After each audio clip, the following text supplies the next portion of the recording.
Loving you is easy cause it's late. I know. But we good. We good. We good. We good. It's been a good day. Love my church. My church is gangster. It's been a good day. Speaking of days, this is day 23 of 100 days. Let me just say this, man. I'm appreciating as much. I'm appreciating that you all are appreciating this challenge, one post for 100 days. A lot of encouragement coming through. Channel slowly growing. People are so I appreciate it. Please share these videos with folks. But we got a ways to go. This is only day 23. Mike Jordan. This is day Mike Jordan with it. Day 23 of 100 days. Welcome to CNN. I'm Kirk Kennedy. I'll be your host. Let's go in. You know what I'm saying? Yeah, we coming in. I see. Hold on. I got to acknowledge. Jules is one of the cross-examined OGs right now, and of course, Future. Right, these are the OGs right here. Me and Strat gonna do an episode soon with some of the cross-examined OGs. All right, let's talk about this. Let's talk about this. Why aren't there more rich Christians? Now, in the grand scheme of the world, there are Americans are typically richer than the rest of the world. Now, that doesn't mean that because we're richer that we're rich. It's all relative, right? On one level, rich is relative on some degree. Like many of us would be richer than someone in a third world country, but we obviously some of us are living check to check, right? So we wouldn't consider ourselves rich in a country like ours, where there's no other nation, in this sense, people are right that America is unique, right? We're unique in the kind of nation that we are. There hasn't been a country like ours that that is that has the kind of political engagement, political opportunities. I mean, you have, Rome and other places, right, that you can think about, other nations where people were affluent, but not like America, right? So on one level, we do have an affluent country with a lot of money, and because of that, there is a some degree of pressure to experience financial, like economic, freedom they call it, or some semblance of success. Like success in our nation is often measured by our economic status. I have some friends who are Christian creatives and content creators, and they're very big on encouraging believers to take business more seriously, take making money and providing more seriously. One of the reasons why I'm doing this challenge is not so much because I'm trying to develop money from YouTube as much as for me just doing the challenge. But I do have some friends that do make an income, they make a living from YouTube, and they're really serious about that. And I respect that. I respect people who take the pursuit of economic reality seriously. I respect that. I also have some friends who are just in business. They're just a part of the business world, right? They just are Christians. They love business. They love doing that. It's incredible. But for the most part, Christians aren't usually rich though, in the way that we define rich in America. And I'm going to tell you a story, and this is subjective, right? This is I cannot say, but I think this lines up with what the Bible says to some degree. But this is subjective. But let me tell you what happened to me some while ago. So I used to be a driver for Airborne Express, which is almost like a ghetto FedEx. It was a gangster FedEx, right? And I was a driver for them, and I was a new believer. All right, this would have been around 1999. I used to load up my van and I would put it on. In my area, it was called WAVA 105.1 Christian Radio. I would listen to like Charles Stanley, Chuck Swindoll, John MacArthur. I listened to all this Christian content, Janet Parshall show. I mean, here I was, fresh out of prison, cornrows, a gangster, and I'm riding around listening to nothing but white preachers, Janet Parshall, all this stuff, right? And there was an episode that Janet Parshall did on E Trade. And this was back when, during the .com era, like, where Bill Clinton was taking credit for the internet, right? But this was probably around 2000 at this point. She was doing a show and they were talking about E-Trade. Now, I had heard of E-Trade, I'd seen commercials about E-Trade, but at some point during Janet Parcel's show, she had said that the lady who designed and owned E-Trade is a lesbian, and she was talking about her partner and the children that they've adopted.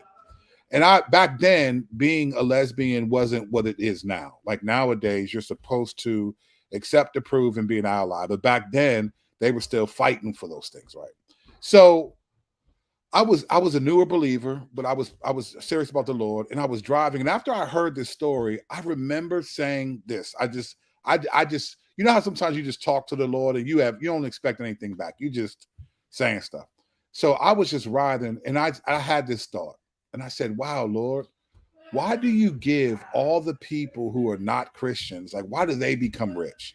Why do they become billionaires and all this stuff?" I said, think of all the good like believers could do if you bless them with that money. And I was just, I was just thinking out loud, so to speak. I wasn't really asking God for an answer, but I was just kind of puzzled as to why non-Christians seem to be more affluent financially than Christians. And I kid you not, I heard, how people talk about the still small voice of the Lord. I heard a voice say back, and I know it was the Lord because I wasn't asking for an answer, but I just said, "Why do you do that?" And I heard this voice say, "Because that is their reward." Now, I knew that was the Lord because I didn't talk like that. I don't talk like that. In fact, I remember when I started, I was going to this mega church, right? I'm fresh out of prison. I'm going to this all white mega church, predominantly white mega church.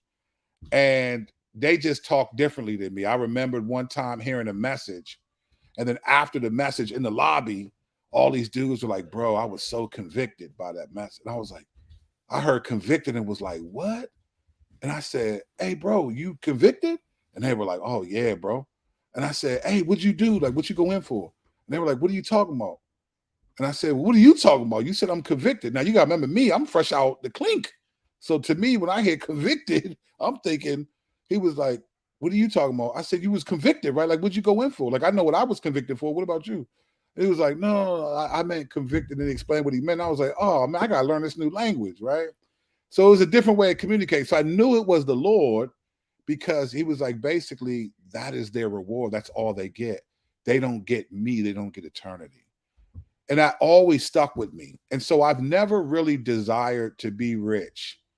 And then I started to understand the Bible a little bit more. And I realized, like, man, there are real challenges with being rich. And the reason why I'm bringing this up on this particular video is because I think what I'm seeing happen among people in the church in a lot of the last 10 years, there's been there was a shift in the church, among the church, that there was such a focus on sort of what economic system is going to govern us, right? So when I was talking to a buddy of mine 20 years ago, I never heard pastors talking about capitalism and socialism and communism. Never. We were just talking about reform theology. It was like if you're reformed or you're Arminian. We were never talking about these things. But then in the last couple of years, you've seen this rise of defending the economic system of capitalism as almost a biblical mandate. And while I do think capitalism is fine, I don't have an issue with it. I'm not somebody who thinks I don't desire to go the socialist route. I also don't find any scriptures that explain to me that economic system is the one that glorifies God. I don't get it. There are Christians in every economic system, but I just thought it'd be like, man, there's a lot of Christians who are fearful of losing economic opportunities, 401k, all these things. And don't get me wrong, I think those are things that we can be concerned about. But ultimately, if I truly believe in the sovereignty of God, then if the economic system that I'm accustomed to collapses, like the stuff that's happening with the US dollar right now, that we'll get into another video more in detail. If that does come to fruition, like I don't ultimately, like I can't do anything about that, and no politician can. It's the will of God if that happens. So as I'm watching this rise of believers being drawn to sort of the pressure of making money and doing it in such a way, it's almost like these biblical get rich quick schemes that aren't really true. It made me wonder, why aren't there more rich Christians? There are some, but why aren't there more? And I realized when I looked through the scriptures, I think they're not more rich Christians in the richest nation in the world because of God's mercy and his grace, not because of a lack of, stewardship or fortitude, but it's actually God's grace. So let me look at a couple scriptures real quick before I let y'all go and eat that good old dinner that y'all got to eat. You know the story, the parable of, it's not even a parable. It's the rich young ruler where he comes to Jesus and asks, what's he do to be saved? And Jesus says, look, the commandments. And he says, look, I've been doing this since my youth. And Jesus said, here's one thing that you lack. He says, go sell all your possessions and give them to the poor, then come follow me. The rich young ruler is sad and he walks away, right? And then Jesus says this to his disciples. And this is in 3 of the Gospels. I think this is in the Synoptic Gospels. He says this. And Jesus said to his disciples, truly I say to you, only with difficulty will a rich person enter the kingdom of heaven. And he says, again, I tell you, it is easier for a camel to go through the eye of a needle than for a rich person to enter the kingdom of God, right? And when you realize this, like you think about that, that's Jesus, that's God talking. When you think about that, you look at society. I've been to places like India a couple times, Bolivia, really poor. What I see consistently in almost every nation that I've been in and heard people go in, that the people who have the most money are usually not the people who are godly, who need God. And the reason being is because money in many ways provides for people the things that they really desire from God. Uh, Bills being paid, food, clothes on their back, all these different things, money provides that. So when you're rich, it's very difficult for people to believe in Jesus. And this is why, when you go out, like if you're in a church and you go out and share the gospel, you notice how you typically try to go to the poorer areas, right? We just intuitively know. And I think we actually do this in a negative way. We treat the rich as if, what? So in this story, when Jesus said it's easier for a camel to go through the eye of a needle than the rich to be saved, the response of the disciples was, well, then who then can be saved, right? Because they thought that, oh, if you're rich, you're blessed by God. I think we feel the same way. We treat rich people as if they're good in many ways. Now, we know theologically they're not, but we treat them as if they're good, and we go to the poor areas and preach the gospel. When people want to do missions, they usually don't go to the richest countries. They go to the third world countries because those people will probably respond to the gospel more because they need God. But the people who actually need God the most are the rich. Now, everyone needs God the most. Let's just be honest, right? What are we talking about? But a lot of people that need God are the most neglected, the rich. We're intimidated by them because we think like, well, they're not going to believe the gospel. And Jesus said it's easier for a camel to go through the eye of a needle because when you have financial success, you don't need God in the same way. You don't need him. And so now take that and think about it when you think about your own life. You may not be rich in the most economic sense of America and American capitalism, but we're rich in the grand scheme of the world, right? But we know this from the scriptures that Jesus, though rich, became poor for us, right? So there's a reality that, and I think part of why America, this is one part, there's another reason why, which will be a separate video. But I think one of the reasons why America is actually taking a hit and has lost its Christian values, many people blame it on the rise of, sexuality, right? The rise of this and that, the rise of this, this economics. No, I think the reason why America is losing, and I'm saying losing, its Christian value, because I don't think America is a Christian nation like most people do. I think America proclaims Christ more than maybe some other nations have.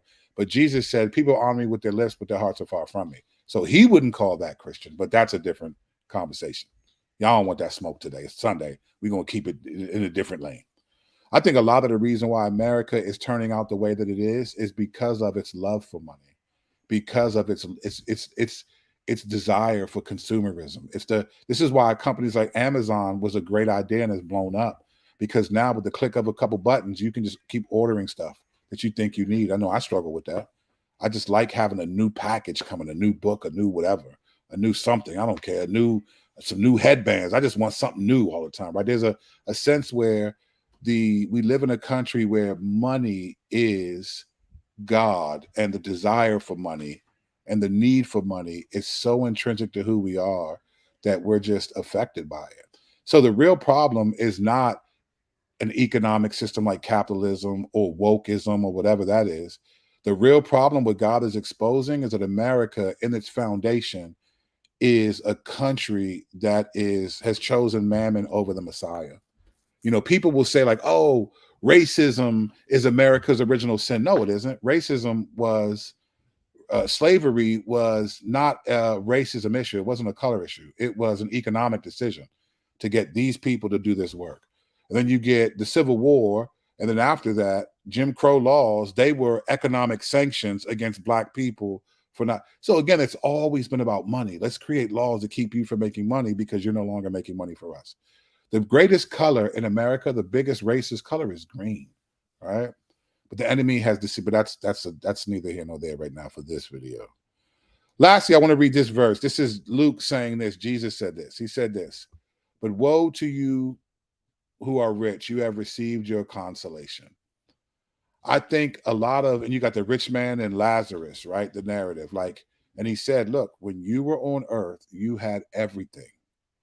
But when Lazarus had nothing, even the dogs came and licked his sores. But now in the afterlife, you're the one that's punished, and Lazarus has everything. Brothers and sisters of the Christian tradition, I think the Lord, it's actually a blessing that many of us aren't rich in the terms of the American economic. Now, I'm not saying that if you're successful, you're not a believer. No, that's not what I'm saying at all. I know some people who are affluent that are faithful Christians. But I think if there were more, I think we would possibly be overtaken by the reality that, man, I just don't need much from God because I can go buy it. My bills are covered. My kids have a trust fund. They're set, at least in terms of what they're set for life. I think the real issue, and I'm telling you right now, you're going to see this in another video in the next day or two, that God is coming for the US dollar. Remember BRICS, BRICS, Brazil, Russia, India, China, Saudi Arabia are forming an economic coalition that is going to attack the stability of the US dollar in the world. And once that happens and our dollar is no longer what it used to be, you can forget traveling, you can forget all of that, because now you're going to go to a country and your money is not greater than the country. You know, there's a reason why some of these people don't travel in other countries, because if they come here, your money is less in other countries when you travel. If you come to America, the majority of the world, if you come to America, your money is not stronger than the dollar. So when you transition to money, you're actually losing money. When we go to other countries, when I went to India, man, it was like 100 and something rupees to $1. We were like millionaires over there. But the Lord is attacking that, but we'll get to that in another video. For this video, brothers and sisters, I don't know what your economic status is, but I do know that the rich in the Bible, in the New Testament, are warned considerably. You know who's never warned? The poor. They're rarely ever warned. You might get a proverb or two about laziness and procrastination.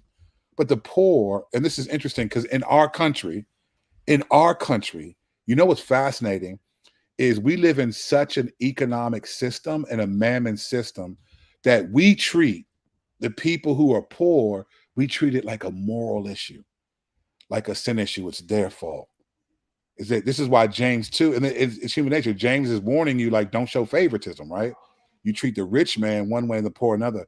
We talk about poor people like they're poor only because they fail to it's a moral issue. And it may not be the case. I don't know.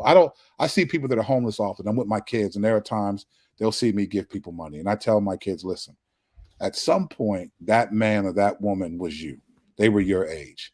And they probably never thought when I grow up, I'm going to be homeless. They probably never thought that. You guys aren't thinking when you grow up, you're going to be homeless. You got a mom and a dad, you got a home, you got all these things. We don't know what's going to happen. So we want to be generous to these folks and be compassionate and not look at them and be like, look at this dirtbag, man, get a job. You know how people think, like, Get a job. Like, what are y'all here panhandling for? We have no idea. We treat the poor like it's a moral issue. But in the Bible, God says, God became poor. There's a reason why them dudes was like Nazareth. What good thing can come from that? That's the ghetto, fam. Well, who comes from that? The Savior?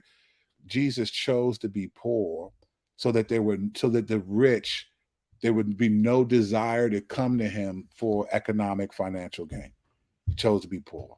We have to be careful, brothers and sisters. So be a good steward. Do what you do. Do what you do.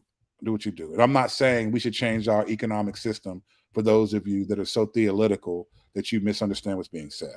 What I am saying is that I think there are not that many rich Christians in America and the world because it's a blessing from God.